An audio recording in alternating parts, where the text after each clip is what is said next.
धर्म को इस तरह से प्रोजेक्ट किया कि अति कर दिया इन्होंने। होम मिनिस्टर हो, तुम्हारी सारी पुलिस है, सब जान है कि तुम बहुत बड़े आदमी हो, तुम चाहो तो जिसको चाहो उसको जो कर लो। इसमें दिखाने क्या है, आपने इतना बड़ा धार्मिकता में इसमें ला दिया कि जैसे कि एक बात जो यहाँ आ जाएगा वो बिल्कुल मोक्ष ही प्राप्त कर लेगा। इस तरह जन्म जन्म के पुण्य फले, आओ हम सब कुंभ चले। ये वीआईपी को घुसने मत दो, अगर वीआईपी अगर घुस जाते हैं तो उनको बीमार कर दो, चाहे टांग तोड़ दो, चाहे एक्सीडेंट करा दो। अगर आप शुद्ध मन से, मैं तो मेरा अपना विश्वास है, शुद्ध मन से ये धार्मिक कार्यक्रम में रहता तो भगवान भी इनकी मदद करता, बहुत बड़ा लाभ हो जाएगा। इस बार नहीं आएंगे तो फिर 144 साल में फिर मौका नहीं मिलेगा। तो एक तो ये भी गलत बात थी। 144 साल का कहाँ लिखा है, दुनिया के एकमात्र नेता योगी जी हैं। तो ये भी भगवान ने देखा कि ये शख्स हृदय पवित्र मन से नहीं बल्कि राजनीतिक महत्वाकांक्षा के नाते ऐसा कर रहे हैं। कुंभ मेला में अर्धरात्रि के बाद मौत का जो तांडव हुआ, जिस प्रकार लोगों की भीड़ एक पर एक गिरती गई, जो गिर गए वह उठे नहीं, नहीं उठे तो कुचलते गए, अन्य लोग गिरते गए, महिलाएं, पुरुष, बच्चे, सभी पता नहीं कितने लोग हैं और कैसी दर्दनाक मौत हुई। अभी तो प्रशासन इसकी पुष्टि नहीं कर रहा है और किसी की आधिकारिक सूचना भी नहीं आई है कि कितने लोग मरे। दबाया जा रहा होगा, दबाते भी हैं लोग। समाचार पत्र और इलेक्ट्रॉनिक प्रिंट मीडिया में ठीक से आ भी नहीं रहा है। कोई 17 बता रहा है, कोई 35 बता रहा है, कोई 40 बता रहा है। हमें तो इस बात का डर है कि उन बच्चों का क्या हुआ होगा जो 200-300 के लोगों की भीड़ में दिया लेकर के और प्रसाद लेकर के, माला लेकर के, मैंने उन बच्चों को दिखाया भी था और यह कहा भी था कि इनके मौलिक अधिकारों का क्या होगा और इनकी पढ़ाई का क्या होगा। आज हमारे बीच, आज हम संवैधानिक वार्ता इस परिप्रेक्ष्य में करने वाले हैं, कर रहे हैं। हमारे बीच आज हमारी स्टूडियो में उपस्थित हैं श्री चंद्रभूषण पांडे जी, जो स्वयं जज रहे हैं, गवर्नर के लीगल एडवाइजर रहे हैं, नैतिक पार्टी के राष्ट्रीय अध्यक्ष भी हैं। जी प्रणाम। हाँ नमस्ते। सर, बड़ा दुखद पक्ष है और पूरा देश मर्माहत है। कई जगह से सूचनाएं भी आई, कई परिवारों से हमारी बातचीत भी हुई जिनकी पोस्टमार्टम जिनके हो गए हैं, पार्थिव शरीरों को अब घर भेजा जा रहा है। एक्यूरेट सूचना नहीं है, घायलों का ठीक से इलाज भी नहीं हो रहा होगा। जब एम्बुलेंस पहुंचेगी ही नहीं, समय से हॉस्पिटल नहीं पहुंचेंगे तो इलाज कैसा होगा। इसे किस दृष्टि से देख रहे हैं, संवैधानिक दृष्टि से यदि देखा जाए, और जिम्मेदार कौन है? देखिए, इसको आप, ये एक बहुत बड़ा धर्म का आयोजन है, इसमें तो दो राय नहीं है जी। एक बहुत बड़ा धार्मिक आयोजन है हिंदुओं के लिए जी, और इसका खूब प्रचार भी हो रहा था जी। एक अच्छी बात है कि सरकार ने, कम से कम सरकार तो धर्म का काम खुद नहीं कर सकती है जी, लेकिन जिसके भी धर्म में जो आस्था है जी, उसके जो धर्म के आस्था को लेकर जो लोग कहीं भी धार्मिक आयोजन करते हैं तो सरकार का ये दायित्व है कि उनको अच्छी से अच्छी सुविधा प्रदान करें, उनको पूरी से पूरी सुरक्षा प्रदान करें और हर तरह की जो तकलीफें उनके सामने आ सकती है उनको एक तरह से मूल्यांकन करके और ऐसी व्यवस्था करें कि वो अपने धार्मिक, अपने भावना को, अपने धार्मिक कर्तव्य को या धार्मिक कर्मकांड को, जो भी है समझिए, वो उसे अच्छी तरह से कर सके, गरिमा के साथ कर। ये एक संविधान, इनकी सरकार की दायित्व है और हर आदमी का सब धर्म का पालन करना उनका अपना दायित्व है कि हम अपने धर्म पर आस्था को कैसे हम उसको पूरा करें। अब आपने देखा कि इधर इस कुंभ को बहुत जोर शोर से प्रचार हुआ और ये कहा गया कि 144वां फिर कभी नहीं आएगा और उसके साथ साथ रोज इतना इसके व्यवस्था के बारे में, इतनी सुदृढ़ व्यवस्था है, इतनी अच्छी व्यवस्था है और सबको आना चाहिए। और ये पहली बार मैंने ये देखा कि मुख्यमंत्री और खुद उनके मंत्री लोग जाके बड़े बड़े लोगों को, देश भर के जो वीआईपी टाइप के लोग हैं, मंत्री हैं, गवर्नर हैं, सबको निमंत्रित किए कि आप लोग आइए और ये कहा कि त्रिवेणी का, आप देखा ना कि त्रिवेणी के संगम पर आप आइए, स्नान करिए। अब ये सारी आप व्यवस्था, हर आदमी सोचेगा कि हमारे धर्म के लिए इतना अच्छा काम हो रहा है तो चलो भाई अच्छा मौका है इसमें। और इसी नाते इन लोगों ने खुद ही अनुमान लगाया कि 40-45 करोड़ लोग इस बार आएंगे और ये 45 करोड़ लोगों को ये बात करके एक ये हुआ कि भाई इतने लोग जब आ रहे हैं तो आम आदमी के लिए भाव में आएगा कि हम लोग भी चले भाई। अब एक तो ये तो इसको मैं कहूँगा कि इतना किसी भी राज्य ने ऐसा किया तो राज्य अच्छा काम कर रहा है लेकिन इतने बड़े आयोजन के लिए, इतने बड़ी चीज़ों के लिए दो चीज़ें हैं। क्या ये पूरी तरह से आपकी मंशा लोगों को इस धार्मिक आयोजन से उनके अपने कर्तव्य को पूरा करते हुए उनको अच्छे ढंग से वो धार्मिक आयोजन में कार्य करने के लिए आपने किया, कि इसका एक राजनीतिकरण लाभ उठाने के लिए आपने ऐसा दिखाने के लिए ऐसा किया? जी। अब हम दोनों को कहेंगे, क्योंकि इस वक्त है कहना चाहिए जी। क्योंकि ये घटना न होती तो हम लोग इस बात पर निश्चित मानते कि ये बड़ा अच्छे ढंग से धार्मिक कार्यक्रम हुआ, इसमें कोई बाधा किसी को नहीं आई। और ये बड़ी खुशी की बात होती है कि कोई बाधा नहीं आती, सब लोग शांति से आते और शांति से चले जाते। जी। पहला मुझे ये लगता है कि इसमें दोनों को मिक्स कर दिया गया। जी। एक धार्मिक और एक राजनीतिक। जी। और जो धार्मिक को भी जिसको ओवरफ्लो कर दिया गया। ओवरफ्लो मतलब बहुत ज़्यादा, जैसे किसी भी चीज़ को अति सर्वत्र वर्जते। जी।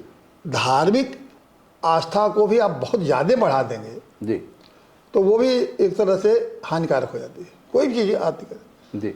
आपने इतना बड़ा धार्मिकता में इसमें ला दिया कि जैसे कि एक बात जो यहाँ आ जाएगा वो बिल्कुल मोक्ष ही प्राप्त कर लेगा। जी।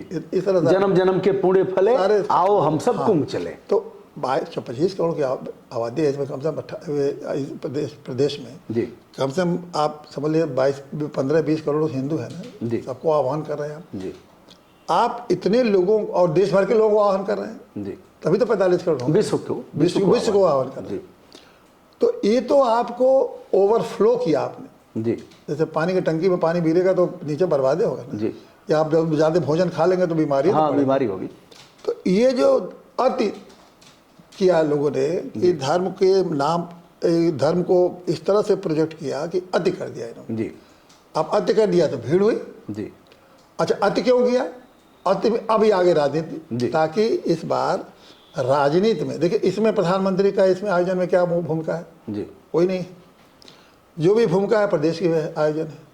लेकिन आप पूरे दुनिया हिंदुस्तान भर में देखिए कि प्रधानमंत्री का और इनका फोटो लगा योगी जी का दिल्ली में हजारों की संख्या में लगा हुआ कि आइए आइए महाकुंभ, हर कदम पर, हर शहर पर, तो आपने ये जब किया तो इसका मुख्य उद्देश्य तो दो होगा। एक धार्मिक उद्देश्य में तो उसका अति किया और राजनीतिक लाभ उठाने के लिए किया, और यही दोनों मिला के ये सारे हादसे हुए।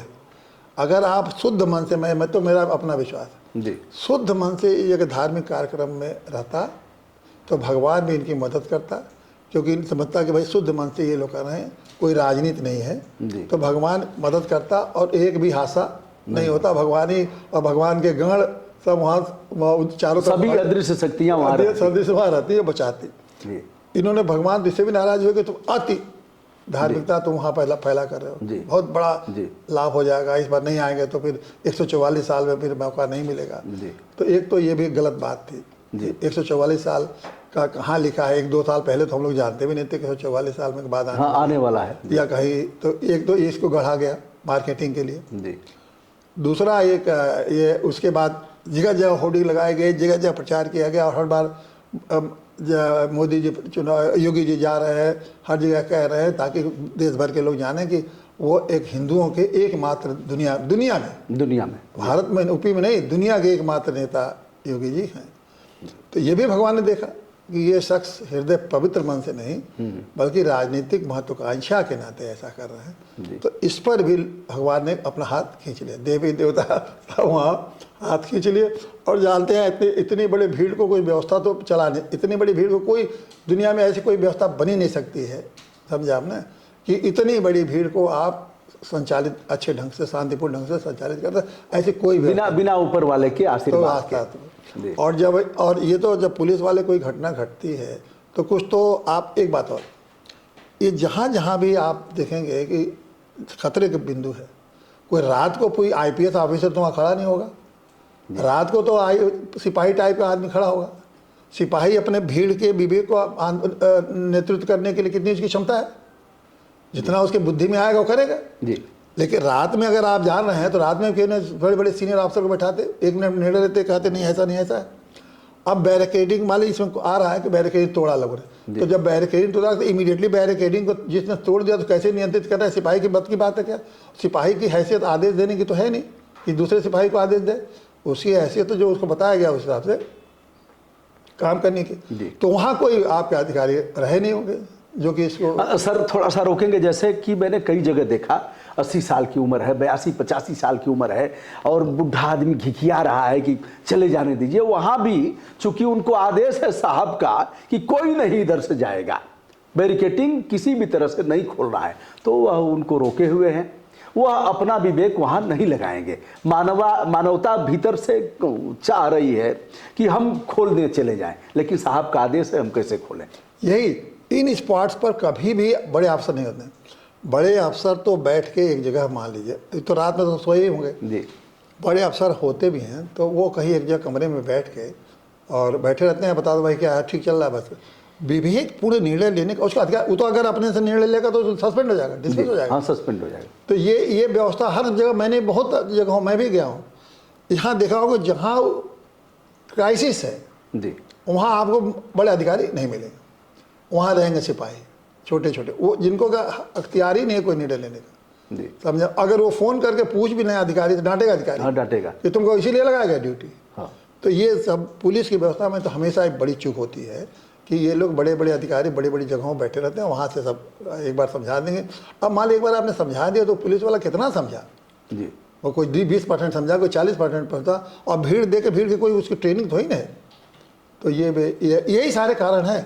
और इसमें एक तरह से अगर इसका इतना प्रचार न किया गया होता, जी, अगर मोदी योगी जी का राजनीतिक महत्वाकांक्षा न रहती, जी, और सबसे बड़ी बात है कि उस इंतज़ाम को आपने अपने ही खाली पुलिस पे भरोसा कर लिया कि ये लोग बड़ा मास्टरपीस है इतनी इंतज़ाम करने वाला भीड़ को। अरे आपके पास इस इतनी बड़ी भीड़ को ऑर्गेनाइज करने के लिए आपके पास बहुत बड़ी एक प्रोग्राम होना चाहिए जो आपके पास था नहीं और आपने इसको प्रयोग में कर लिया। तो मैं समझता हूँ कि इसके लिए तो सीधे मुख्यमंत्री ही जिम्मेदार कहे जाएंगे, क्योंकि इसलिए जिम्मेदार कहे जाएंगे कि सबसे ज़्यादा इन्होंने अपने प्रतिष्ठा का सवाल बनाया जी, है ना। खूब धार्मिक प्रचार किया राजनीति अपना, क्योंकि अपना हिंदू लीडर के रूप में अपने को स्थापित करना चाहते हैं, तो इसीलिए खूब धार्मिक रूप से खूब प्रचार किया गया। जी। दूसरा राजनीतिक लाभ लेने के लिए जी। कि राजनीति में समझ लो कि मैं ही करा सकता हूँ भारत में ऐसा प्रोग्राम और यही नहीं सर, एक चीज़ और हम थोड़ा सा स्मरण कराएंगे। लगभग 20 दिनों से समाचार पत्रों में, टेलीविज़न में और जो भी इनके सोशल माध्यम हैं कि नेहरू के समय में इतने लोग मरे थे, भगदड़ मची, उनके समय में ऐसे हुआ था, उनके समय में ऐसे हुआ, और इस बार जो हम कर रहे हैं 144 साल बाद आया, लेकिन हमारी व्यवस्था ये देखिए। तो ये अभी ब्रजभूषण जी नेहरू का बच्चा आपने याद दिलाया, उस काल में जी 55 में भी एक इस तरह से हुआ था जी। आप जानते हैं उस समय भारत में पीपे के पुल बनाने की तकनीक नहीं थी जी बहुत पुराने स्टाइल थे, पीपे के पुल बनते थे रस्सी मान मोद के जी। तब की टेक्नोलॉजी में आज की टेक्नोलॉजी में कितना बड़ा फर्क है। अभी कुछ दिन पहले तो उन्होंने एआई की टेक्नोलॉजी को, कहाँ गई वो एआई? लेकिन सर यह कह करके यह नहीं लग रहा है कि अहंकार से हम चूर हैं, हाँ, बता रहे हैं। ये कहना भी नहीं चाहिए, आपको ये कहने का हक भी नहीं, क्योंकि 55 में जो चीज़ें थी 55 में जो चीज़ें थी तो अब 55 में बता, अब 55 में हर आदमी पैदल चल के आता था जी। 2-4 गाड़ियाँ होती थी, आसपास के लोग छोड़े। अब आप आज के युग में सबके पास बड़ी बड़ी गाड़ियाँ हैं, सबके पास नई बहुत सारी ट्रेनें चल रही हैं। जहाज़ से आ रहा, अब तो जहाज़ से लोग प्रयागराज में, अब उस समय जहाज़ से तो आते नहीं थे प्रयागराज, चारों तरफ से लोग आ रहे हैं। तो ये जब चारों तरफ से लोग आ रहे हैं तो अभी कैसे कहेंगे उनके वो तो थोड़े लिमिटेड, जब उस ज़माने में लिमिटेड साधन होते थे, लेकिन एक बात अंतर है, उस समय सब संगम में नहाते थे।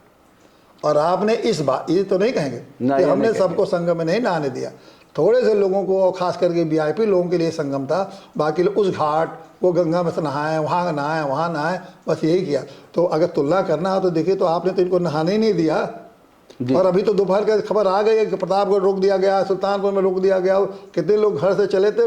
ये सबसे बड़ी व्यवस्था है कि ये तो आपने तमाम आस्थावान लोगों के प्रति तो आपकी ये रवैया है कि बहुत से आस्थावान पहुँच ही नहीं पाए, आसपास के जिलों में रोक दिए गए, और कम से कम जो पहुँच भी गए वो भी संगम में नहीं पाए। लेकिन आप नेहरू के ज़माने का न कहिए, मतलब 55-60 में, हमारे नेहरू के ज़माने, तो उस समय तो कोई ऐसा तो खबर आई नहीं कि कोई संगम में नहीं नहा पाया जी। लेकिन इस बार तो खुद है। अच्छा, बुलाया आपने संगम के लिए ही सारे लोग। अब आप ये बताइए, निमंत्रण देने का क्या शौक है जी, सिवाय राजनीतिक लाभ लेने के लिए कि हम उनको निमंत्रण देंगे तो कहेंगे योगी जी बहुत अच्छे आदमी हैं, देखिए हमारे निमंत्रण। नहीं, निमंत्रण हम भेजे नहीं हैं, इनका कोई ना कोई बंदा जाकर के मिनिस्टर दिया जाकर है, है। इनके मिनिस्टर जाकर के और जो जिस विमान से गए हैं, जिस जहाज से गए हैं, वो पैसा किसका है?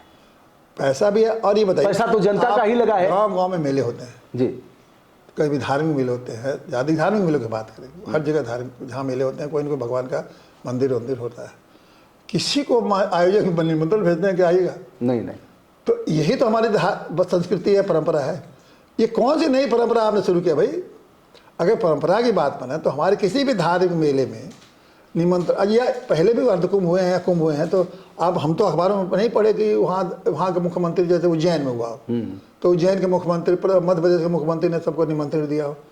ये निमंत्रण देने का कारण क्या? आप खुद ही कहते हैं 45 करोड़ लोग आ रहे हैं, तो भैया नहीं, अगर 4 VIP आएंगे तो वो क्या होगा?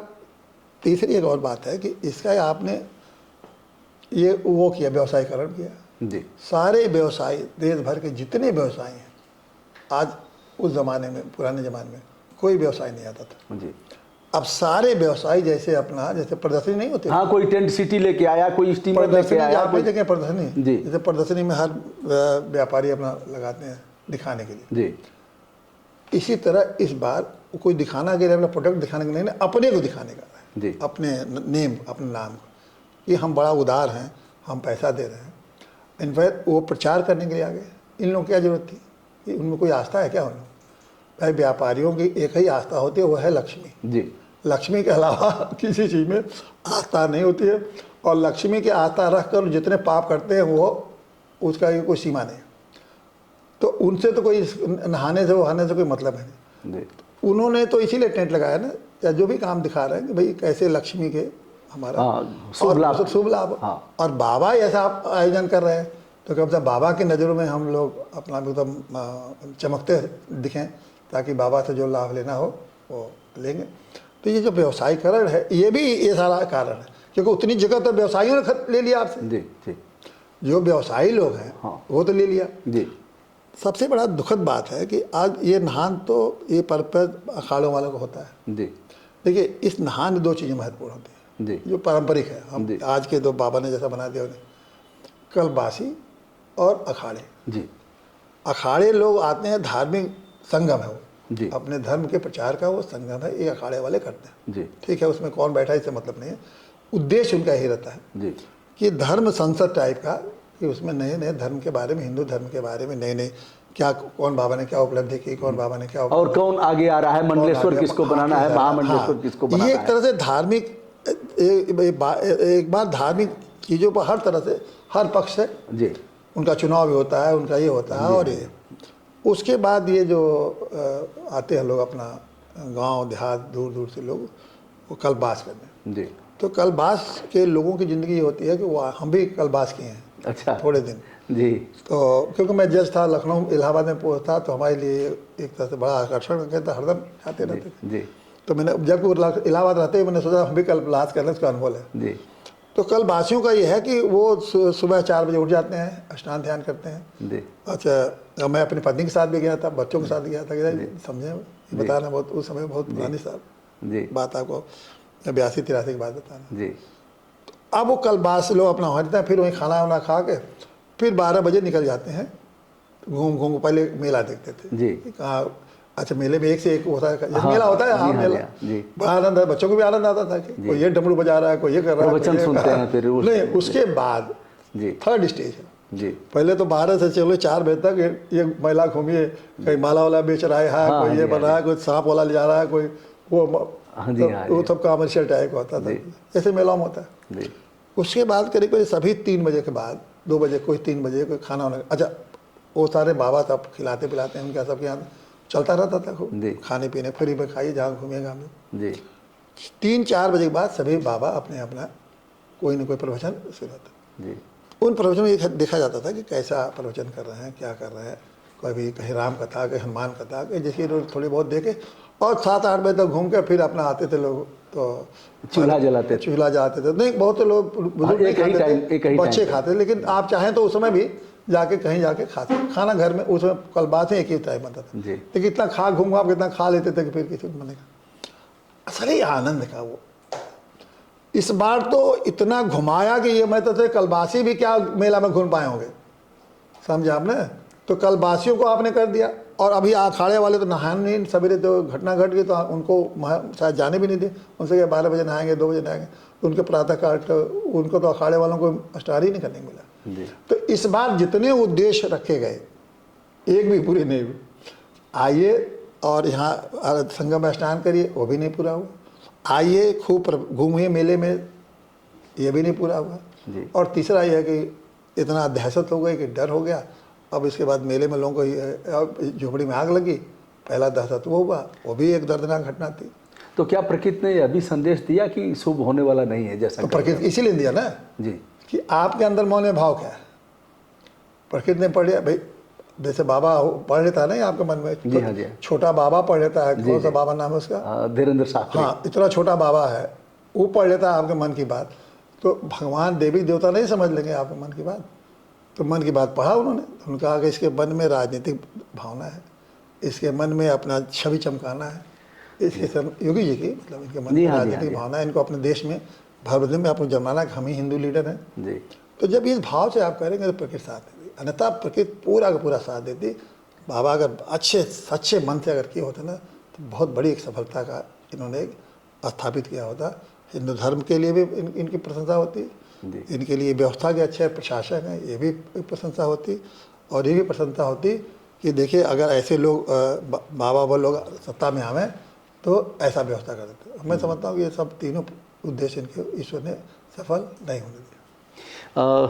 तमाम लोगों की मौतें हुई, राज्य का दायित्व है कि हम रक्षा करेंगे, ये संवैधानिक दायित्व है। संविधान ने कहा है कि देश में हर व्यक्ति की जो भी है उसकी रक्षा करेंगे, आप गरिमा में जीवन जीने का अधिकार देंगे, आर्टिकल 21 है। जाने चली गई, बहुत से लोग घायल हो गए। संवैधानिक दायित्व क्या है, अब क्या करना चाहिए इनको? देखिए सरकार तो कहेगी कि दुर्घटना है जी, और दुर्घटना के में क्या करेंगे, 1-1 लाख 50,000 2 लाख उनको दे देंगे दुर्घटना मान के, जी है ना। एक और वो एक कानून भी है कि वो एक इसके लिए कि उसका देखिए मैं ध्यान नहीं आ रहा कि मैनेजमेंट करना है इनका, डिसास्टर मैनेजमेंट एक्ट। जी, तो डिसास्टर मैनेजमेंट में इस तरह की जब घटनाएं हो जाती हैं तो उसके प्रावधान है कि आप कैसे इन लोगों को करेंगे, रिहेबिलिट करेंगे या क्या करेंगे, ये सब। तो वो तो डिसास्टर मैनेजमेंट कानून है, उसके रिहेबिलिटेशन करने के लिए और उनको कॉम्पनसेशन देने के लिए इनकी बाध्यता है जी, वो अपना करेंगे जी। लेकिन अब ये बताइए कि आप गाड़ी चला रहे हैं जी, तो गाड़ी चलाने में 2 तरीका होते हैं। एक होता है कि आप एक्सीडेंट हो गया तो मामूली निगलिजेंस का केस लग जाता है, और एक 304B का लगता है, जिसमें कि ये लगता है कि आपने मर्डर करने के लिए जी आपने उनको इस तरह ड्राइव किया कि उससे मर्डर हो सकता था जी, तो उससे हो गया। ये जब आप खुद ही व्यवस्था के इतने लोगों को जिस ढंग से आप बुला रहे हैं जी, और जिस ढंग लोगों को कह रहे हैं कि संगम पर स्नान, अब देखिए स्वाभाविक बात है कि आपने बुलाया है उनको संगम पर स्नान करने के लिए जी, और फिर कह रहे हैं कि आप संगम में नहीं, आप उस जो घाट में रास्ता गया वहाँ नहाइए। तो जो आदमी घर से तो निकला कि संगम में स्नान करने जा, अब वो संगम स्नान करने चला गया, उसको आपने घुमा दिया कि संगम से 3 किलोमीटर दूर जाके जी वो स्नान करे। तो वो क्या छोड़ेगा, वो कोई रास्ता खोज रहा जैसे वो संगम पहुंच जाए, वो तो दिमाग नहीं 3 किलोमीटर ही नहीं घुमाया, अगले जगह समझौता भी कर लिया कि चलिए अब वहां नहा लेंगे, तो फिर उस पुल से भी घुमाया गया। अब घुमाते घुमाते गोल गोल गोल ऐसा घुमाया गया कि वो थक करके गिर गया, या फिर भीतर आक्रोश आया कि किसी तरह क्यों नहीं आया। वो तो चला था घर से गाँव से कह के कि भाई हम जा रहे हैं त्रिवेणी संगम नहाएंगे, उसको लौट के बताना भी है कि हम संगम नहाए जी। तो पूछेंगे भैया कहाँ नहाए, कहा यार त्रिवेणी। अब उसका तो अपने लोगों को झूठ बोला जी, तो आया था पाप धोने के लिए जी, और गांव पहुंचे और कहे कि अरे हम तो अंदर तो जाना है, लेकिन उन लोगों से तो कहेगा कि अरे हम संगम में ही नहाए हैं। वो आदमी आया है संगम में, इस व्यवस्था को आप क्यों, ये गलत, पूरी तरह से गलत व्यवस्था आपने बनाई कि आपने दूसरे घाटों पर किया। आप दूसरे घाटों में सबको आपको संगम पर नहवाने की दायित्व, क्योंकि आपने प्रचार किया, समाया, एक तरह से आपने जनता के साथ फ्रॉड किया ना जी, ये तो जनता के साथ फ्रॉड किया। आप पहले ही बता देते कि संगम पर सिर्फ इतने ही आदमी नहा पाएंगे, अमनमोनिया मौसा 2000 4000 5000 10,000, हाँ जी हाँ, बाकी लोग संगम बनाए ना नदियों बनाएंगे, देखते इतने लोग आते, केवल 13 अखाड़े जाएंगे और जो VIP आए हैं देश वो नहाएंगे, और बाकी जनता थोड़ी बहुत उसको 2-4 लाख जनता नहा लेगी। लेकिन 45 करोड़ लोगों को आपने क्यों 45 का टोटल है, मान 10 करोड़ लोग, 10 करोड़ लोग कैसे संगम पहुंच जाएंगे? जगह वहाँ तिल रखने, तिल भी नहीं 10 करोड़ रख पाएंगे आप। अगर आप एक एक तिल रखिए, संगम का जो एरिया है उसमें, क्योंकि संगम हाँ, के नहीं, एरिया नहीं। आप देखे हैं संगम में जहाँ गंगा जी है तो उछला है, जैसे गंगा जी से आप हटेंगे उस तरफ थोड़ा भी आगे बढ़ेंगे तो जमुना जी की एकदम गहरी हो जाती जी है, हाँ, तो गिर के मर जाएगा। तो आपके एरिया तो गंगा जी वाली एरिया तो थोड़ी ही है ना, जिसमें कि उसमें ही आप नहा सकते हैं, जो हाँ मिलती हैं, वो बहुत कम एरिया है हमारे बहुत तो 1 कम किलोमीटर भी नहीं होगा। जी जी, एक किलोमीटर नहीं, मुश्किल से एक आध फलांग। हाँ हाँ, वही है तो एक आध फलांग में आप कैसे लोग इतने लोग नहा सकते? तो आपको समझना चाहिए कि देखिए संगम पर इतने लोग ये नहाएंगे और बाकी लोग नदी में नहाएंगे, त्रिवेणी में नहीं नहाएंगे, बल्कि गंगा जमुना जहाँ जो इलाहाबाद के, हाँ, कहीं भी उस प्रयाग क्षेत्र में कोई कहीं दिक्कत भी। नहीं। तो आप देखते 10 करोड़ नहीं, मुश्किल से 2-3 करोड़ लोग ही आ पाते, समझा। तो आपने गलत प्रचार किया, अब जब गलत प्रचार किया तो आप जिम्मेदारी आपकी। तो ये तो होगा कि आपने जानबूझ के गलत चीज़ें लोगों तक फैलाई, तो इसलिए जिम्मेदारी भी तो बनती है, क्रिमिनल एक्टिविटी भी बनती है। अब आप कहेंगे मुख्यमंत्री के खिलाफ कैसे केस बनेगा, हाँ। आप कहेंगे कि उनके खिलाफ कैसे केस बनेगा, पुलिस के खिलाफ कैसे बनेगा। तो पुलिस ने भी आमंत्रित किया, मुख्यमंत्री ने आमंत्रित किया, जा के आमंत्रित किया, सारे जगह जगह हर गांव शहर में होर्डिंग लगाया कि आइए आइए, आप लोग जरूर आइए, जरूर आइए। तो फिर आप उसको संगम में नहीं नहवा रहे हैं तो क्यों बुलाए भाई, ये कौन सी बात है जी। और पूरे प्रयागराज में भी अगर उतनी क्षमता नहीं है लोगों की तो फिर क्यों बुलाया आपने?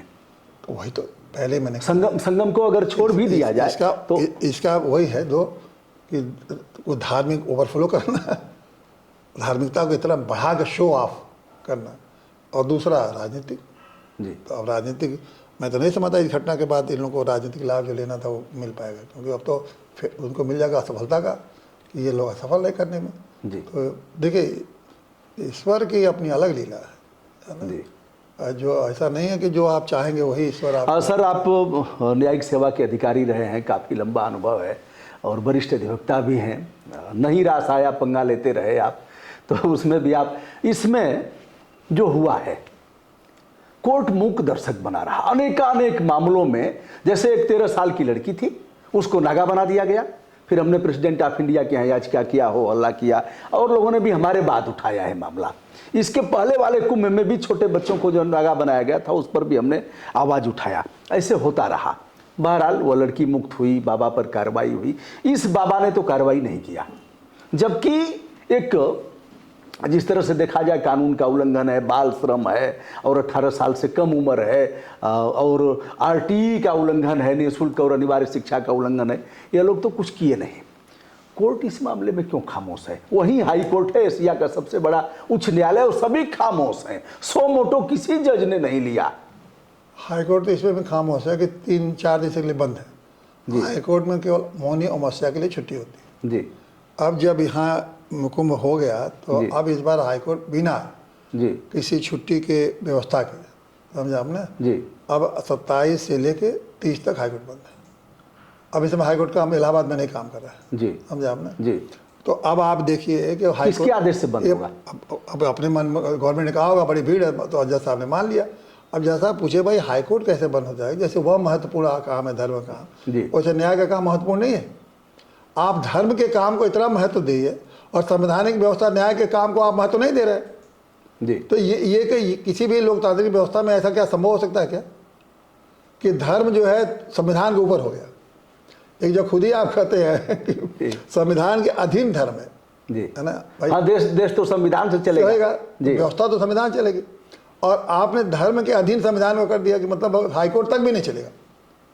तो अब आप ऐसे कभी कल्पना कर सकते थे? अब इसकी फरियाद किससे किया जाए? अब इसकी फरियाद जनता ही है, लेकिन अब जनता तो पैसा पा जाएगी।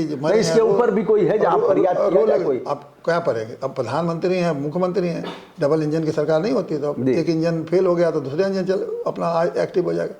तो लेकिन सुनिएगा नहीं, अगर लोग भी खामोश हैं तो जिंदा कौमों का दायित्व क्या करेंगे? फिर भी ठीक है, वो हो गया, लेकिन अदालत में जाके जिसको उन्होंने कर दिया, अदालत बंद हो गई, लेकिन नागरिक अधिकार तो नहीं बंद हुआ जी। तब नागरिक अधिकार तो रहेगा ही संविधान में। अगर नागरिक अधिकार है जी, उसको तो नहीं आप बंद कर सकते ना जी। हाँ, इमरजेंसी में आपने लगाया था, नागरिक अधिकार ले लिया था, बाद में सुप्रीम कोर्ट ने कहा कि नहीं इमरजेंसी वो आप ले नहीं सकते।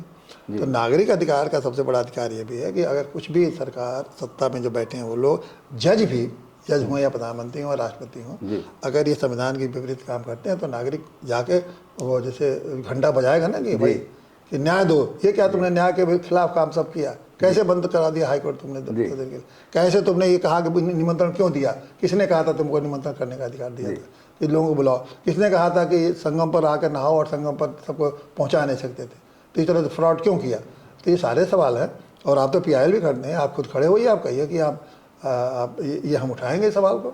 तो ये आज देश के लोग सुन रहे हैं। हाई कोर्ट के खिलाफ कौन PIL करेगा? 3 दिन कैसे बंद किया आपने? कोई हाई कोर्ट के खिलाफ नहीं करना है जी, जिसने बंद किया, चाहे उसमें तो कि भाई हाई कोर्ट क्यों बंद हुआ जी, कि हाई कोर्ट क्या लोगों के न्याय के व्यवस्था को सस्पेंड कर देंगे आपकी? अगर पहले से सिस्टम व्यवस्था रहती, हाई कोर्ट की छुट्टी होती है तो पहले से लिखी होती कि 4 दिन 5 दिन हाई कोर्ट बंद रहेगा, तो हाई कोर्ट ने बैठ कर निर्णय लिया, वो ठीक था। लेकिन इसमें कोई ये आपातकाल तो कोई था नहीं। हाँ, कोई आपातकाल नहीं था। तो आपात कोरोना नहीं था। नहीं, कोरोना में भी हाई कोर्ट चला। कोरोना में भी हाई कोर्ट ऑनलाइन हम लोग चला। कोरोना जैसी स्थिति में हाई कोर्ट नहीं बंद हुआ, हम लोग ऑनलाइन बहस करते थे, खूब किए हम लोग। तो कोई आपातकाल तो था नहीं कि तो आपातकाल घोषणा हुआ था। अब हाई कोर्ट तो धारा 144 लगा के तो बंद कर नहीं सकते, क्योंकि उनकी अपनी अलग व्यवस्था है, क्योंकि उसमें मौलिक अधिकार है। तो नहाना एक समझ लीजिए कि हमारा मौलिक अधिकार है, लेकिन न्याय पाना भी मौलिक अधिकार है। तो हमारे लिए न्याय की भी व्यवस्था होना चाहिए और नहाने की व्यवस्था होना चाहिए। और अगर नहाने की व्यवस्था के नाम पर हम मौत दे रहे हैं और न्याय की व्यवस्था पर उसको बंद कर रहे हैं तो जिम्मेदार तो होंगे लोग ना, और जिम्मेदारी से कोई कैसे भाग सकता है। तो लेकिन ये है कि ठीक है, जब न्यायालय के सामने जाएगा तो न्यायालय की ये भी जिम्मेदारी को सुनना ही पड़ेगा। चाहे न्यायालय ने गलती किया तो उनको भी जिम्मेदारी है, और सरकार ने गलत किया तो उनकी भी जिम्मेदारी है, और उस जिम्मेदारी को इनको उसको मानना पड़ेगा। और न्यायालय उस समय जो परिस्थितियों के हिसाब से जो दंड देना हो उन लोगों को दंड देना भी चाहिए, क्योंकि ताकि ऐसी चीज़ें आगे न हो कि धर्म को नाम पर आप राजनीति चमकाएं, या राजनीति के नाम पर आप धर्म को इतना कर दें कि राजनीति का फ़ायदा लेने की धर्म जो है आपके कंट्रोल के बाहर हो जाए, ओवरफ्लो, जिसके बार बार कर रहा है। और पूरे देश में यही हो रहा है, धर्म इस समय ओवरफ्लो कर रहा है। बैलेंस होना चाहिए, और इसी तरह संविधान में भी न्यायपालिका, कार्यपालिका, विधायिका का बैलेंस रखा गया है ना। तो उसी तरह से राजनीति और धर्म का भी बैलेंस रहता है। मैं धर्म के कोई खिलाफ नहीं है, और राजनीतिक व्यवस्था के अंग है, इनका भी बैलेंस होना चाहिए ना भाई। उतनी ही तक राजनीति करो जहाँ तक कि तुम्हारी मर्यादा है। धर्म का भी प्रस्ताव उतने ही करो, मर्यादा। धार्मिक हर व्यक्ति है, खास करके हर हिंदू धार्मिक होता है, लेकिन धार्मिक की भी मर्यादा है, धर्म की भी एक मर्यादा है।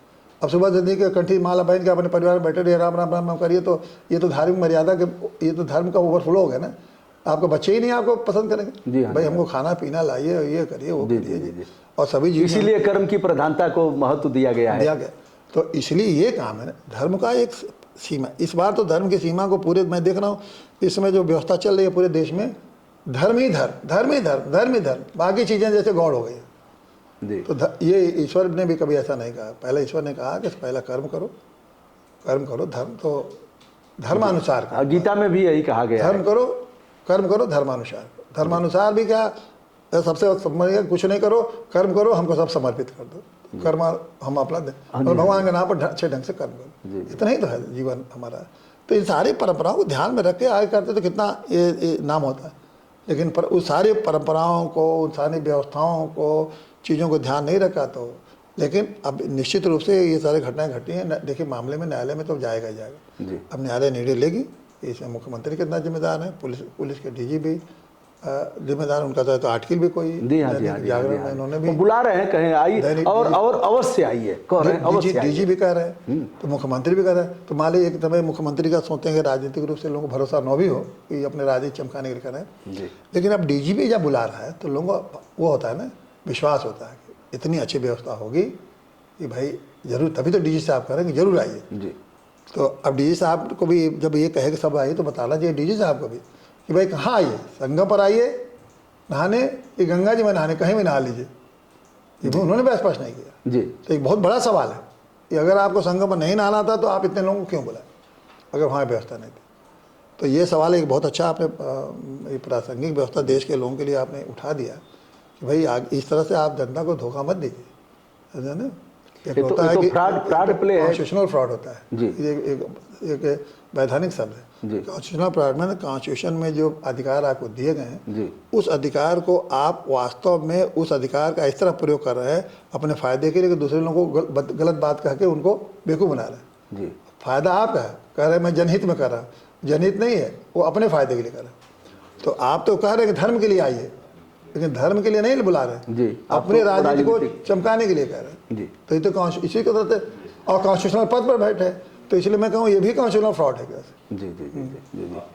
एक चीज़ और है सर, जो स्टार्टअप है, डिजिटल इंडिया है, पहले वाला समय नहीं है खट खट खट खट। हम ही जैसे बेटियों की शादी में व्हाट्सएप से निमंत्रण दिए, एक मिनट का बना करके भेज दिए। तो जहां प्रधानमंत्री जी बार बार चिल्ला रहे हैं स्टार्टअप डिजिटल इंडिया, बहनों भाइयों, तो फिर जाकर के निमंत्रण देना चार्टर्ड प्लेन से जा करके, तो यह जनता का ही पैसा तो है, पब्लिक मनी है, पब्लिक मनी का इस तरह से दुरुपयोग करना। उनको आप आग्रह पूर्वक ऐसे वीडियो कॉलिंग करके कह देते कि माननीय मुख्यमंत्री जी हम उत्तर प्रदेश के फला मंत्री हैं और आपसे विनम्रता। क्या जरूरत क्या है, इसकी जरूरत क्यों होती? हाँ, जरूरत नहीं, इसकी जरूरत नहीं है। ये तो देखिए धन का कितना दुरुपयोग हो रहा है उसको कहने की जरूरत नहीं है। आप अभी जो अभी कोई कहा किसी ने कल जी कि होम मिनिस्टर आए थे तो उनका काफिला सीधे घाट तक गया, पूरा काफिला जी, और तब तक कल कितना, आज नहीं कल या परसों हम जी हाँ परसों आए। अब होम मिनिस्टर की कौन सी बताइए, वो आप पूरा काफिला लेके जा रहे हैं, लाखों करोड़ों लोग देख रहे हैं, रोक दिए गए, गृह मंत्री जा रहे हैं। ये गृह मंत्री सर आधा घंटा 40 मिनट पहले रोक दिया जाता है, पहले ही जब उनका काफिला अभी रहेगा। अब ये बताइए, अगर तुमको आस्था है तो भैया तुम होम मिनिस्टर हो, तुम्हारी सारी पुलिस है, सब जान है कि तुम बहुत बड़े आदमी हो, तुम चाहो तो जिसको चाहो उसको जो कर लो, इसमें दिखाने क्या है। और ये भी जानते हैं कि तुम्हारा रोज होम मिनिस्टर जितना काम करते हैं वो सारा पाप वहाँ से नहीं धो सकता। हर होम मिनिस्टर, कोई देश का होम मिनिस्टर है वो कहिए कि वो बिल्कुल शुद्ध धर्मात्मा है तो ऐसा तो होता नहीं है जी। उनमें 75% होम मिनिस्टर राजनीतिक तिगड़म ही करते रहते हैं जी। हाँ जी। तो वहाँ आपका सारा पाप तो धो ले जाएगा, है ना। ये गंगा जी इतने, अरे 1-2 पाप धो सकते हैं गंगा जी, अब गंगा जी क्या हजारों पाप धो देंगे क्या? तो हजारों पाप धो, लेकिन आप वहाँ आप, लेकिन उस पाप क्वालिटी पहले है, लोगों को आपने रोक कर और 2-4 पाप ऐड कर लिया जी, उसमें और जोड़ा जी। हाँ जी, हाँ जी। कि आपने वहाँ भक्तों को बददुआएं उनकी निकली, वो जो लोग गए हैं वो तो आस्था से गए हैं, उनके अंदर तो कूट के आस्था भरी हुई जी। हाँ, कूट के आस्था भरी हुई कि हमारे आ जाएंगे इस बार।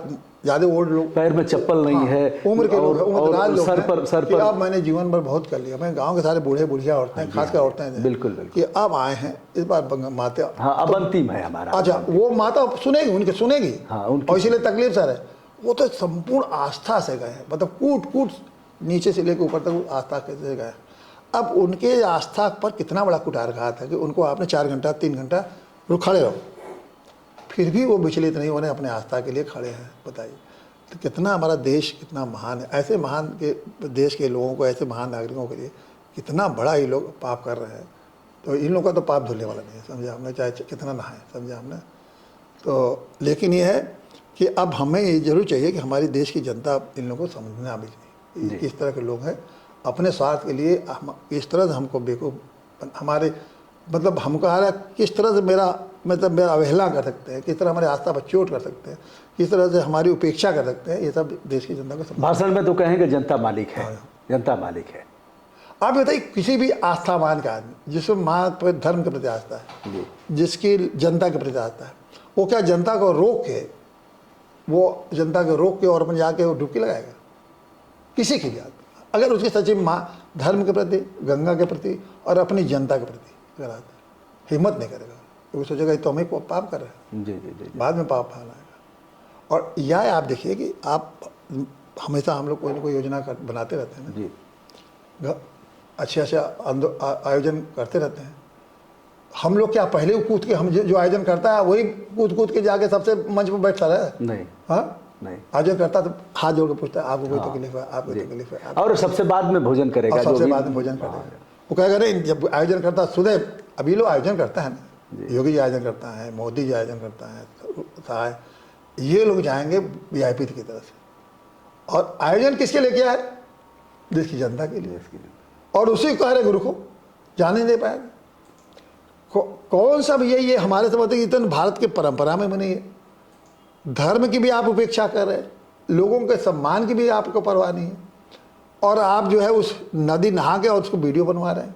और वीडियो ये भी एक आस्था का, ये जिसको आस्था होगा वो तो गंगा के प्रति समर्पित होगा। और कैसे वो नहाने हुए बताइए, नहाते हुए इधर करेगा कि वो तो यही नहीं हुआ। जो सनातन और धर्म की व्याख्या करने वाले लोग हैं, जो जिनको लोग सुनते हैं, वो लोग नहला रहे हैं पानी से। वह केवल शालिग्राम को नहवाएंगे, गोपाल जी को नहवाएंगे, ठाकुर जी को वो गृह मंत्री को नहला रहे हैं। तो चापलूस टाइप के लोग हैं। देखिए ये आपके अगर जितने धार्मिक बाबा हैं जी, अगर कोई भगवान ने हमको शक्ति देती तो इनको तो मैं सबको बंद कर देता जी, समझे आपने जी। क्योंकि धर्म का जो बाबा है देखिए संविधान के मौलिक अधिकार है जी। आप मौलिक अधिकार में क्या क्या लिखा है? आप तो कई बार आप तो इसके ऊपर वोट भी करते रहते हैं जगह जी जी। कोई भी चीज़ मौलिक अधिकार में जो लिखा है संवैधानिक दायित्व वही ना जी। तो बाबाओं को उन चीज़ों पर आपको ध्यान दिलाना चाहिए। हमारे प्रकृति की रक्षा, हमारे संस्कृति की रक्षा, सभी जीवों में एक जैसे हमारे महत्व देना है जी। हर प्राणी मात्र शब्द दिया गया है, प्राणी मात्र दिया गया है। तो इन चीज़ों पर आप ध्यान नहीं देते हैं जो आपका मौलिक कर्तव्य है, संवैधानिक कर्तव्य। बाबा लोग क्या करेंगे कि और यही भी वो वैज्ञानिक ये भी है कि वैज्ञानिक दृष्टिकोण भी उन्हें अंदर आपके अंदर पैदा करना, यह भी एक मौलिक अधिकार जी। अब आप किसी भी बाबा का देखिए उसमें आस्था ही आस्था की बात करते हैं, मतलब वैज्ञानिक दृष्टिकोण कोई होता है जी। एक अब जो फिर मैं आ गया छोटे बाबा पर, वो छोटे बाबा अवैज्ञानिक बात करता है, कहीं दूर दूर तक वैज्ञानिक की बात नहीं करता है। अब और सारे आस्थावान लोगों को राहत भी नहीं देता है। इतने लोगों को क्या नाम है उसका बाबा का, अरे छोटा वाला बाबा धीरेन्द्र साथ 2-4 लोगों को अपना बता देगा, सबको राहत भी नहीं देता है कि तो तुम अपनी उस शक्ति से सबको राहत दे दो। अरे अगर शक्ति होती तो बता देते कि ऐसा होने वाला है। वो तो कभी झूठ बोलता हमेशा कि अपने, लेकिन अगर शक्ति है तो सबको राहत दे दो। तुम्हारा सबको राहत दे नहीं सकते, तुम्हारे पास वैज्ञानिक दृष्टिकोण भी लोगों को नहीं समझाते हो। और वैज्ञानिक दृष्टिकोण से खाली आस्था तो हमारे जीवन का एक पार्ट है ना।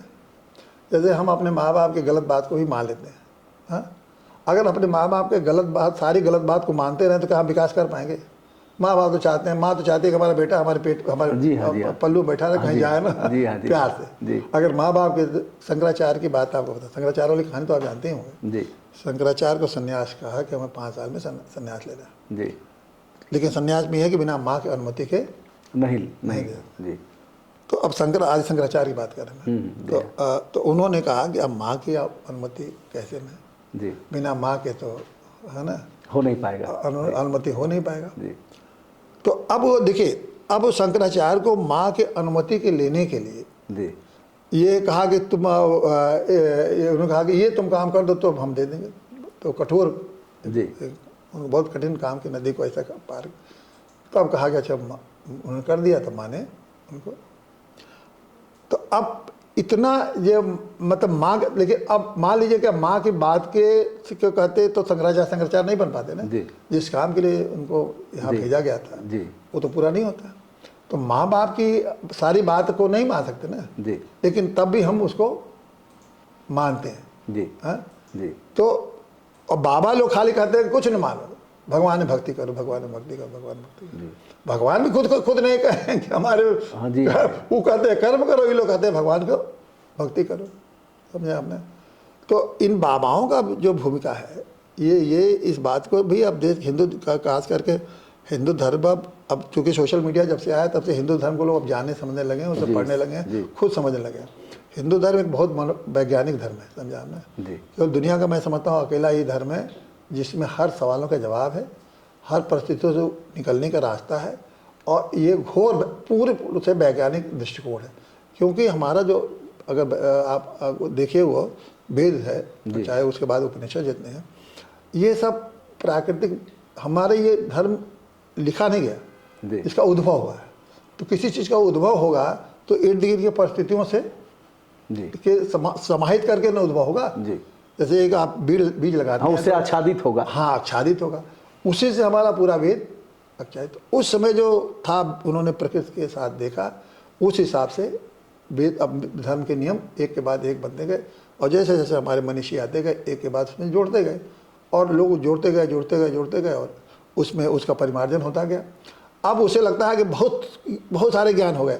बहुत सारे ज्ञान नहीं हुए, एक खास समय में वो ज्ञान था, 1000 साल बाद ज्ञान का अगला आ गया, तीसरा, उसके बाद और 2000 साल बाद दूसरा ऋषि आए, फिर उसी में जोड़ते चले गए। जो बेकार की चीज़ें थी वो अपने आप अपने समय के साथ वो ख़त्म होती गई, नई नई चीज़ें जुड़ती गई। तो हम कई लोग कहते हैं कि हमारे हिंदू धर्म को समझ में आता है क्या अरे भाई, आपको सारी चीज़ें दे गई, अब उसका चिंतन और मनन करिए और अनुभव करिए। और आप देखिए बहुत सारी चीज़ें अनुभव से आता है। आप धर्म का चिंतन और मनन करेंगे ना तो अनुभव से उसमें धर्म को आप चीज़ों को समझने लगेंगे। अब लेकिन दो तरह के लोग हैं, एक तो मान लीजिए चिंतन मनन कर सकते हैं, कुछ लोग हैं जो नहीं करते, तो उनके लिए आस्था ही है। तो उनको अगर आस्थावान बनाना है तो उनको सही दिशा बनाना चाहिए, भ्रमित ना हो। और जो चिंतन मनन करे तो उनके अंदर ये भाव पैदा करें और चिंतन मनन करिए। भाई धर्म में भी भगवान ने भी कहा है कि 3 मार्ग तो बताए हैं ना, कि योग मार्ग, ज्ञान मार्ग और भक्ति मार्ग। तो ठीक है, जो नहीं समझते हैं उनको भक्ति मार्ग चाहिए, जो लोग ज्ञानवान है वो चिंतन मनन करेंगे, और जो लोग योग क्रिया करना चाहते हैं तो योग से आएंगे। बाबा ये समझते ही नहीं कि ज्ञानवान भी बनिए और योग की करिए, वो खाली जो है कुछ बता देंगे कि भक्ति मार्ग। और सब आदमी इस तीनों को ठीक ढंग से जो हिंदू धर्म के ठेकेदार बन गए हैं उसको ये समझते नहीं इसको, कि हमको उनका उद्देश्य भी नहीं रहता कि कैसे हम अपने लोगों को। और अब तो संविधान भी जोड़ना पड़ेगा, ज्ञान मार्ग, धर्म मार्ग और भक्ति मार्ग के अलावा संविधान मार्ग। तो संविधान मार्ग देखिए कि वो भी एक बहुत बड़ा दायित्व है। वो दायित्व, सारी व्यवस्था अधिकार हमारे उसी से तय हुए ना, कैसी व्यवस्था चले, हमको न्याय मिल रहा है तो हमें संविधान से मिलेगा कि हमें इससे मिलेगा, बाबाओं से। हमें तो कोर्ट में जाना पड़ेगा, न्यायालय की बात करनी पड़ेगी, इस व्यवस्था में जाना पड़ेगा। हमें युद्ध लड़ना है सेना पर, तो वो तो व्यवस्था से है कि किसके भूमि पर लड़ना है, क्या करना है, ये सारे तो हमें वही सिखाएगा ना। संविधान जितना, अब संविधान में लिखा कि अब चीन मान लिखा हो कि आप दूसरे के बॉर्डर हमला नहीं करेंगे, जैसे कुछ दिन नहीं है तो हम एटम बम नहीं छोड़ेंगे। इन्होंने देश में एक नियम बन गया था कि हमारे पर दुश्मन अगर हमला करता तो पहले एटम बम, वो एटम बम छोड़ेंगे तो हम एटम छोड़ेंगे। अब बताइए, बाद में इस नियम को बदला ना कि नहीं भैया अब एटम बम का इंतजार, तब तक तो हम तब तक ऐसे ऐसे मूर्ख बनाए थे लोग कि जब वो एटम बम वो देश छोड़ेगा तब हम छोड़ेंगे, हम इतने महान हैं। तो इसी सारी चीज़ें मतलब मुख्य रूप से मेरा ये कहना है कि आपको इतना बड़ा देखिए, एक हम हमेशा मानते हैं कि भारत एक भूखंड है, ये बहुत विशिष्ट भूखंड है। इसमें सबसे ज़्यादा इसका आप देखेंगे कि प्राकृतिक भरपूर संसाधनों से परिपूर्ण है, जड़ी बूटियां, पर्वत, नदियां, कोई चीज़ ऐसा नहीं है जो ना, हाँ, जहाँ इतनी रीतियाँ होती हैं, जहाँ आपने ये कल्पना की कि 84 लाख योनियाँ हैं, यहीं की कल्पना है। जहाँ आपने ये कल्पना की है कि हम अकेले नहीं हैं, हम स्वतंत्र नहीं हैं, हम पूरे प्रकृति के अंग हैं, जिसको हम लोग कहते हैं ना कि कण कण में भगवान है। कण कण में भगवान का मतलब है कि हर कण भी, एक कण भी दूसरे कण से जुड़ा हुआ है। हम कितनी चीज़ें, हम यहाँ जो बैठे हैं, कितनी चीज़ें सब हमको प्रभावित कर रही है। तो जो कण कण में भगवान का मतलब यही है कि हम स्वतंत्र नहीं हैं, हम पूरे सर्वांगीण जो सिस्टम है, पूरा जो विश्व का स्वरूप है, उससे हम उसके एक बात, उसके अंग हैं और उस अंग से जुड़े हुए हैं। तो हमको हर चीज़ प्रभावित करती है। ये हमारे देश की कल्पना है। इसी में हमको आगे की कल्पना करते हैं कि सर्वे भवन्ति सुखिनः। बताइए, सबसे जुड़े हुए हैं, इसीलिए हम सोचते हैं सर्वे भवन्ति सुखिनः। इसके बाद हम कहते हैं कि भाई कण कण में शांति हो। अब देखिए, सबसे जुड़े हुए हम भी एक कण हैं और हर कण में शांति हो। वनस्पति शांति, पृथ्वी शांति, सब चीज में शांति हो, ये वेद मंत्र है। तो ये इतना, तो अब ऐसे धर्म को में इस विशिष्टता को बनाने के लिए हमें सभी लोगों को, खास करके इन लोगों बाबाओं को या जो सत्ता में बैठे हैं इन लोगों को, या जो जागरूक नागरिक हैं, इस सबकी जिम्मेदारी है कि ये विशिष्टता तो दुनिया में कहीं नहीं है। तो हमारी ये जो विशिष्टता थी, इसको हमको बचाना है ना। और इस विशिष्टता के लिए हम कैसे अपने धर्म को परिमार्जित करें, कैसे अपने कर्तव्य को परिमार्जित करें, कैसे धर्म का कोई आयोजन है उसको किस तरह से उसको बनाएं। अब इस महाकुंभ में ये सब उभर के आना चाहिए था। अब महाकुंभ में ये भी चीज आई है, 2-3 चीज़ें महत्वपूर्ण आ रही। एक दो हिंदू राष्ट्र का संविधान आया जारी करना, ठीक है, हिंदू राष्ट्र संविधान को बदल के तो आ नहीं जाएगा। कुछ लोग अगर हिंदू राष्ट्र के संविधान बनाने की बात कर रहे हैं तो सोचो भाई क्या कह रहे हैं जी। अगर उनकी बात ठीक नहीं तो रिजेक्ट कर दो कि भैया अब हिंदुओं को रिजेक्ट करना चाहिए। अब हिंदू संविधान बनने की थोड़ी दायित्व है कि हम सारे हिंदू उनको कहेंगे हाँ भाई बहुत अच्छा हिंदू संविधान बन रहा है जी। अरे हमको सारे हिंदुओं को मिलकर रिजेक्ट करना चाहिए। कहिए भैया जो हमारा संविधान है उसी में कहा गया कि हमको तो सारे उससे उतना बढ़िया संविधान तो कुछ हो ही नहीं सकता, नहीं हो सकता। तो ये हमको उठाना चाहिए। तो ये हिंदुओं की बात इसमें हो रहा है कि बहुत से धर्म संसद लोग कर रहे हैं जी। कि हिंदू राष्ट्र बनना चाहिए कि नहीं बनना चाहिए। हिंदुओं को कहना चाहिए कि हिंदू राष्ट्र क्यों बनना चाहिए भाई। जी। हमें सवाल यह कि ऐसा हिंदू राष्ट्र क्यों बनना चाहिए। अगर हमारे ये संविधान से कोई काम हिंदुओं का अगर पूरा न हो रहा तब ना हिंदू राष्ट्र बनना चाहिए। अब बताइए इतना बड़ा महाकुंभ हो रहा है, बाबा मुख्यमंत्री होते हुए घूम के सबको इस धार्मिक काम के लिए बुला रहे हैं कि नहीं बुला, जबकि धार्मिक काम के लिए निमंत्रण देना आपका काम नहीं है। हाँ, निमंत्रण देना तो वहाँ के लोगों का काम। बिल्कुल बिल्कुल। हाँ, आपका काम उसको अच्छे ढंग से व्यवस्थित करके करना है। आप होते कौन है, बड़ा हमको आश्चर्य है कि आप धार्मिक काम के में निमंत्रण देने वाले कौन होते। अगर वहाँ के बाबाओं ने एक संगठन बना के होता था कि हम लोग जाके निमंत्रण, लेकिन यह काम अयोध्या से शुरू हुआ। हाँ। और निमंत्रण देना उनको मिला कि नहीं मिला, आप जाएंगे कि नहीं जाएंगे, अरे अभी तक नहीं मिला। प्रधानमंत्री ने बुलाया था, प्रधानमंत्री ने वहाँ 600-700 लोगों को खाली बुलाया था, VIP लोगों को दे।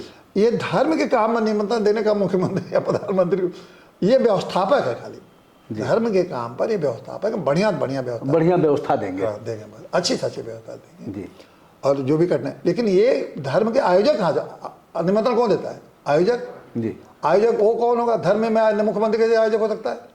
कुंभ का आयोजक मुख्यमंत्री कैसे होता है? वो तो व्यवस्थापक है ना। वो तो शंकराचार्य परिषद होता, अखाड़ा परिषद होता, सबका एक संगठन बना करके। इसी कारण है कि अब इतना ज़्यादा मुख्यमंत्री का इन्वॉल्वमेंट होना चाहते, इन्हीं यही सब चीज़ें चल रही हैं। अब वहाँ हिंदू संविधान पर कोई नई चर्चा देश भर में हो रही है, न इस पर चल रही है कि इस बार धर्म संसद हो रहे हैं वो क्या हिंदुओं के मामले में क्या क्या है। एक अच्छी बात आई है कि इन लोगों ने हिंदू कोड भी एक निकालना है कि हिंदू आचरण, कि हिंदुओं का क्या आचरण होना चाहिए। कि जैसे बहुत से नई पीढ़ी के बच्चे नौजवान नहीं जानते हैं कि हिंदू में क्या आचरण है, मतलब कोडिफाइड नहीं है कि ये आचरण होना चाहिए, कभी हुआ ही नहीं। क्योंकि हमारे मान के चला जाता है कि हमारा ये मानता था कि ब्राह्मण जो है वो धर्म का अध्ययन करेंगे और शिक्षा थी नहीं, तो समझते हैं कि शिक्षा का काम इन्हीं को, धर्म का काम इनको खूब अच्छे ढंग से पढ़ लिख लें और पढ़ लिख के ये जो जितने ब्राह्मण हैं ये जाके गांव-गांव तक बताएंगे कि ये आचरण आपको करना चाहिए जी। अब आज की परिस्थिति में ये ब्राह्मणों का ये ब्राह्मणों ने अपना ये दायित्व छोड़ दिया जी कि हम खूब धर्म का करके अगर कर लिया तो वो कर्मकांड में लग गए, लेकिन ये जिम्मेदारी ब्राह्मणों ने छोड़ ही दिया है कि हम जाके लोगों को बताएं कि आपका इस तरह से आचरण होना चाहिए। क्योंकि बहुत से ब्राह्मण अब खुद आचरण में कठिनाई है, तो नहीं कर पाते हैं, तो इसलिए उन्होंने धीरे धीरे छोड़ते चले गए, नौकरी चाकरी में व्यस्त होते गए। और जो बचे वो इतना ब्रेन वाश कर दिया गया कि वह दिन भर हिंदू मुस्लिम और सनातन में लगे हुए हैं। गलत है ना, 9 पास हैं 10 फेल हैं और सनातन की व्याख्या। सबसे बड़ी बात है कि आप अपने आचरण को करके तभी तो प्रभावित करोगे दूसरे। हमारा जो ये भी संस्कृत का अंग है कि हमेशा हमने आचरण करके लोगों को बताया ये करो जी। ये हमारी संस्कृति है। माँ बाप जैसे मान लीजिए जो करते हैं वही बच्चों को बताते हैं, आचरण करके बताया जाता है ना। जैसे एक छोटा सा है कि जैसे किसी का, जैसे मान लीजिए हम गए किसी सभा में, हमसे बड़े उम्र के मिले, चाहे वो गाँव है, गाँव के बिल्कुल अनपढ़, मैं उनका पैर छूँगा। मेरा छोटा बच्चा है मान लिया वहाँ 7 जगह, तो उससे भी कहेंगे तुम भी पैर छूओ। तो अब हमसे जो भी बड़ा है, मैं गांव में खुद जाता हूँ, अब तो मेरी भी काफ़ी उम्र हो गई है, अब तो कम लोग रह गए, नहीं पहले आज से 10-5 साल पहले जब भी जाता था हमसे उम्र में कम से 20-50 लोग, 20-25 लोग, तो उन लोगों को सबका पैर छूता था, जज रहते हुए पैर छूता था जी जी जी। ये हमारी एक मर्यादा है, इसी मर्यादा आचरण, तो हमें आचरण से तब ब्राह्मण भी उतना ज़्यादा अब ये काम में नहीं कर पा रहे हैं जी। तो जब आचरण से आपने इस काम को एकदम से आपने कर ही नहीं रहे हैं और केवल आप चाहते हैं कि सब लोग इसकी माने, तो कैसे मान लेंगे। अब जो है जब वो नहीं रहा तो अब उस तरह की व्यवस्था हमें बनाना चाहिए ना। आचरण से चाहे ब्राह्मण ये काम नहीं कर रहा है तो अब उस काम को करने के लिए हमें कोई ना कोई व्यवस्था देनी पड़ेगी ना जी। हाँ, तो उस व्यवस्था के प्रति अगर हम जागरूक नहीं हैं तो हमारी संस्कृति का वो आगे कैसे बढ़ेगा जी।